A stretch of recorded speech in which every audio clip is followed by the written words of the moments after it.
Before we get into the weeds on this, I want to make sure we're all on the same page. Ergonomics and weight determine how quickly you can aim down sight. You want higher ergonomics and lower weight. MOA stands for minute of angle, which basically just determines how accurate your weapon is. You want this number to be lower, as low as you can get it.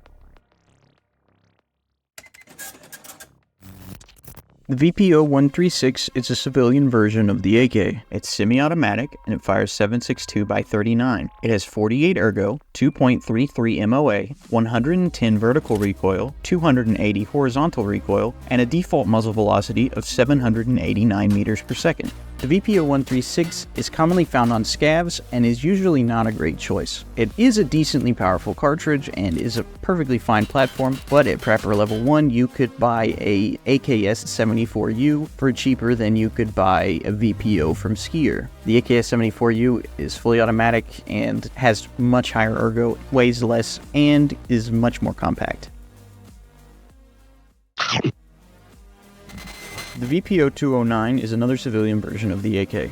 Semi-automatic, it's chambered in 366 TKM, 49 ergo, 2.23 MOA, 120 vertical, 301 horizontal, 590 meters per second velocity, and a weight of 3.115 kilograms.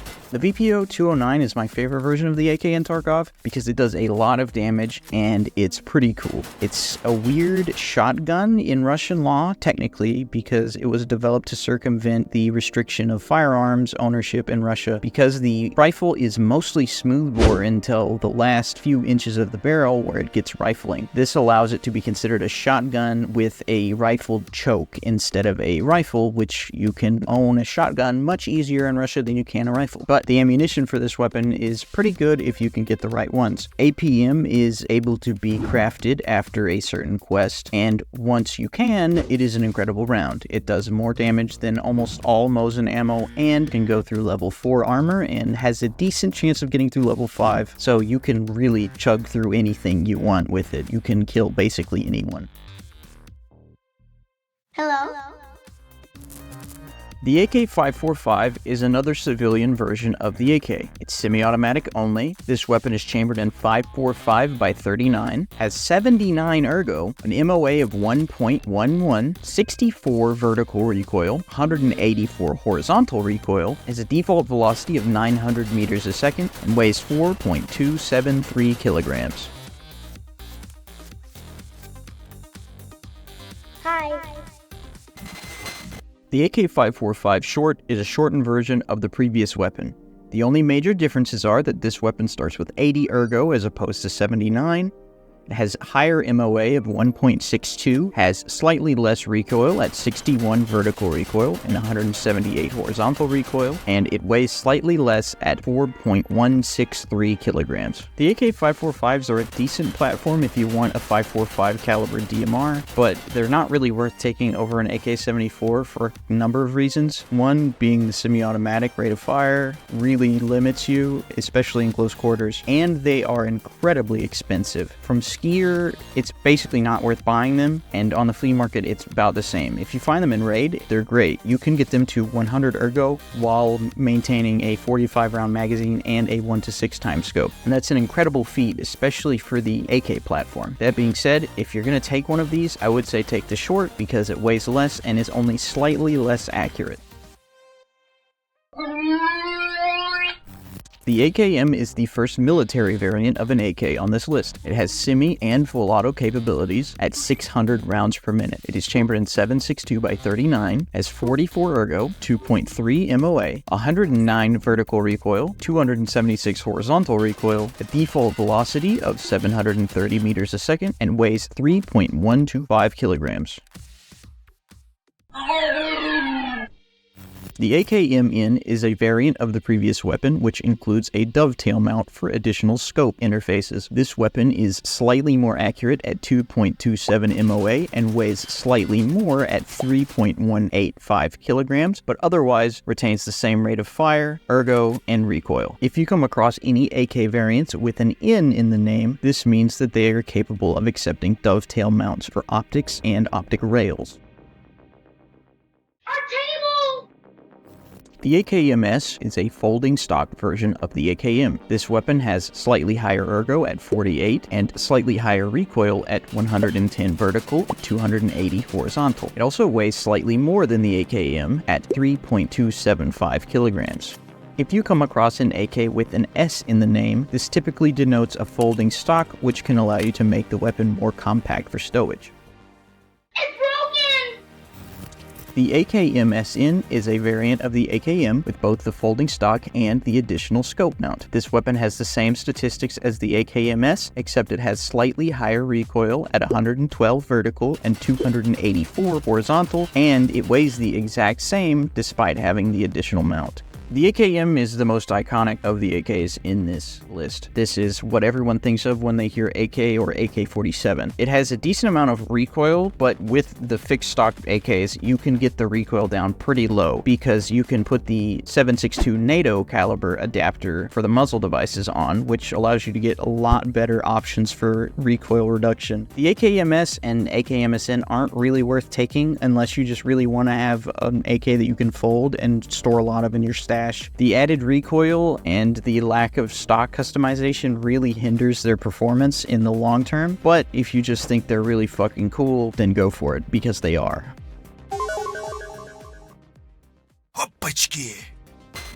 The AK-74 is the first military 5.45 rifle. This weapon is semi and full automatic at 650 rounds per minute. It's chambered in 5.45 by 39, has 46 ergo, MOA of 1.99, 85 vertical recoil, 229 horizontal recoil, 906 meter per second default muzzle velocity, and weighs 3.105 kilograms.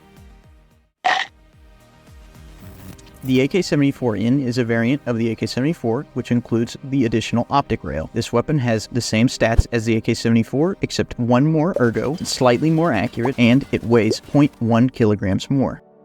Cheeseburger. The AKS74 is the folding variant of the AK74. This weapon has higher ergo at 54, has slightly higher vertical and horizontal recoil at 86 and 232 respectively, and it weighs slightly less at 2.919 kilograms. Optimus Prime. The AKS74N is the same weapon, but it includes a scope mount. This weapon has one more ergonomics and is slightly heavier at 3.019 kilograms. The AK-74s are incredibly versatile. The 74 and 74N are the better models, but the folding stock models are also acceptable. They just don't have as much attachment options for the stock. That being said, the AK-74 and 74N allow you to use the same stock attachments as the AKM, and they're pretty good. The only problem is that 5.45 has generally bad suppressors. They typically make you lose a lot of ergo and don't give you very much recoil reduction.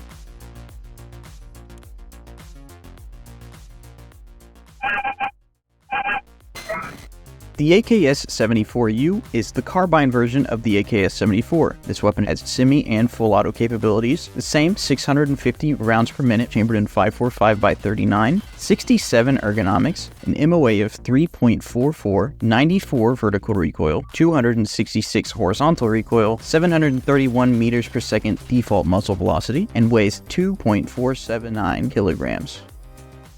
Нормально. The AKS74UN is the exact same weapon as before, but includes the scope mount. It has the exact same statistics, except it is slightly heavier at 2.52 kilograms.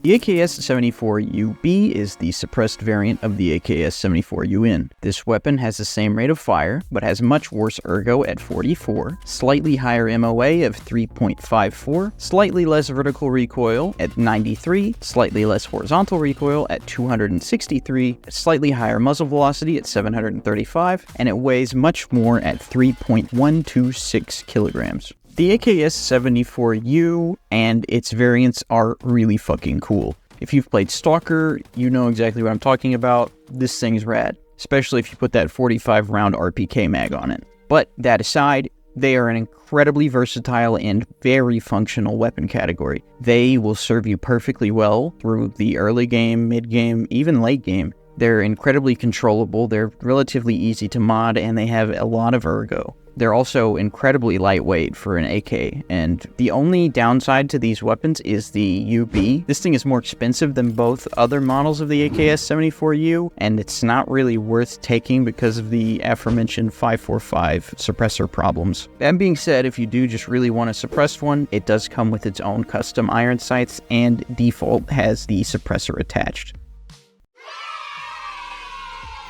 The AK101 is a modernized AK that is chambered in 5.56 by 45mm NATO. This weapon has semi and full automatic capability at 650 rounds per minute. It has a default ergo of 54, an MOA of 1.72, 70 vertical recoil, 204 horizontal recoil, muzzle velocity of 974 meters per second, and a default weight of 3.39 kilograms.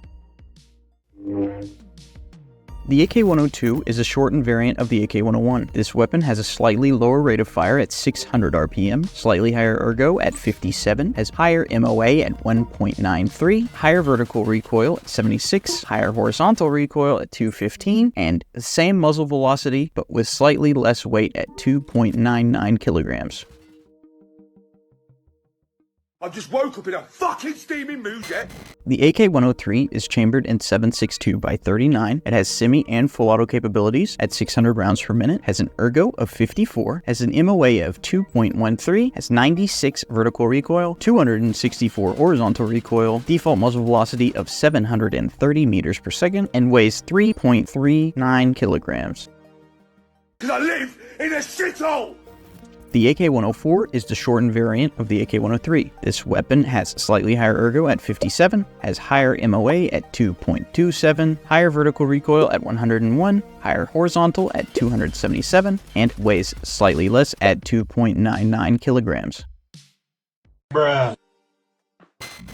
The AK74M is the modernized version of the AK74. This weapon is chambered in 5.45 by 39, has semi and full auto capabilities at 650 rounds per minute, ergo of 52, has 1.89 MOA, recoil of 84 vertical, 226 horizontal, default muzzle velocity of 906 meters a second, and a default weight of 3.39 kilograms. Peter, what are you doing?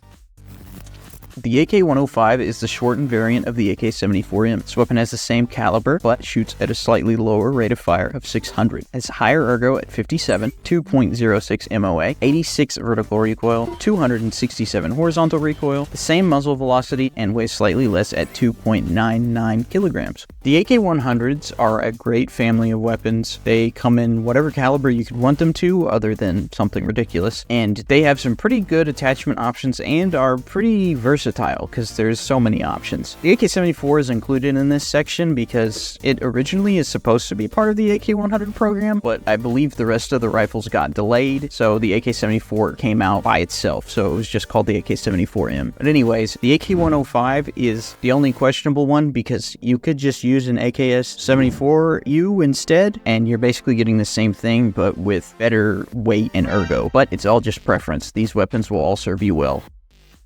Crack?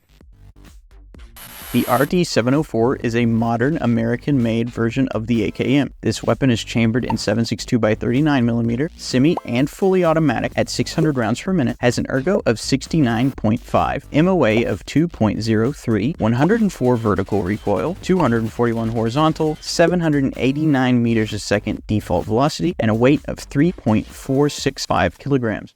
The RD704 is interesting mostly because of its aesthetics. It's pretty cool looking, and it's a fine weapon. It's got less recoil than a regular AKM, and it's much more compact, but it's still not as moddable as a regular AKM as you can't replace the handguard. But if you want just a quick weapon to pick up and use, and you can find them on raiders really often, this is a good choice for you. It'll do anything you need it to, and it's just as reliable as the AKM. I really want to address this. Normally, I don't really care to complain about this kind of thing, but this is a little ridiculous. So all these clips I'm using are PVE, because I mainly have been playing PVE because I don't have time to grind and get ridiculous like all the other people that stream this. But the guy that I killed, this AI, if you watch this back right here, you can see when I come around the corner of the train and I've literally just spawned in, he's already looking at me. He's not just looking in my direction, he is looking directly at me. There's literally no reason that he would have seen me instantly, and he literally just saw me through a wall. He just saw me through the train car, I think, and through the trees. And lo and behold, when I go and check what he has an unmagnified AK74M with a fucking hollow on it. Which, if I were to be looking over there from where he was, it looks like this. Like, the AI in this is a little bit ridiculous.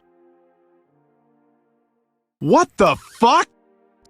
The AK-12 is the most modern variant of the AK available. This weapon is chambered in 5.45 by 39, has semi, burst, and full auto capabilities at 700 rounds per minute. It has 59 ergo, 1.58 MOA, 68 vertical recoil, 205 horizontal, 906 meters per second default muzzle velocity, and it's 3.421 kilograms.